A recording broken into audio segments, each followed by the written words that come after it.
So for our predictions, we had him at a 1.6 WAR, 12 home runs, 704 OPS, and a 99 WRC plus. I kind of take him as a depth piece. I kind of feel the same way about Nick Madden. I feel like he's just going to be a better depth piece than guys like Willie Castro and Victor Reyes. If he's more than that, then that's great. But that's kind of what I'm expecting from him. Yooper, Chris, do you kind of want to add on to what you're expecting from him this year? Well, I'm interested that he plays some center field. I don't know how good he was in Philadelphia as a center fielder. Obviously, they have a little bit of a smaller field there. Can he handle the yard at Comerica? I would like to know more about that. And I'm not gonna guess and pretend that I do know. I'm gonna have to watch that. I would be interested if he. This is where I would hope Carpenter can find some at bats. I mean, there's no reason why these guys couldn't platoon and see what they can build with that. You know, I think Vierling, those numbers that we have project as a league average guy. And that's not a slap in the face. You know, there's nothing wrong with being a league average player. And if Carpenter could bring a little bit above league average power to the left side of a platoon, that could work. I don't think I did a projection for Vierling, but those numbers were probably right along lines of something I would have suggested. I think he's going to be basically their everyday left fielder. I do think that he'll play some center, some right as they move people around.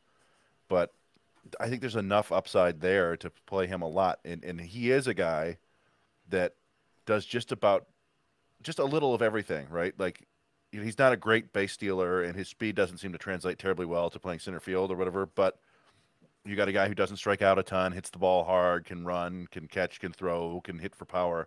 I think they're going to play him a lot. And it's just a matter of, I think the OPS, the home run numbers are kind of a matter of how well that attempt to get more launch angle continues to go for him. Because I've been pretty impressed with him in the spring. He hasn't played in a little bit because of he's dinged up, but he's doing just about everything that they said he'd do. He's hitting the ball hard, and he's playing all over the field. So it's at least all over the outfield. But yeah, so I don't know. I'm mildly encouraged by him. I think that he'll probably get the plurality of reps out in the outfield. One of the things, if we're looking at like, if we're talking like 300, 500 at bats, if he's a regular everyday player, then my projections would be slightly, I would probably go more towards, I think he's going to have a WRC plus over 100. I think it's going to be barely over 100, but it's going to be over that.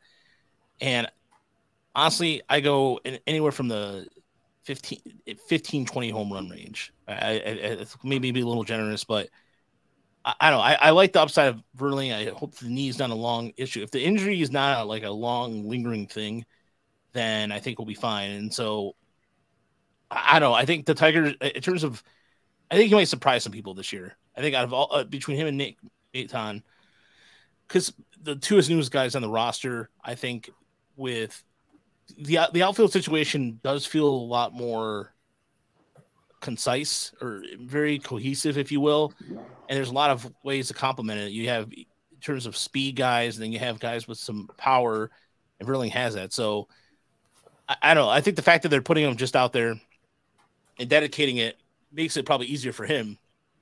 He's probably willing to play anywhere. Don't get me wrong. But when you know full well that you're going to be the everyday regular outfielder, I'm sure there's a different mindset comparatively speaking, going, which glove am I going to bring today?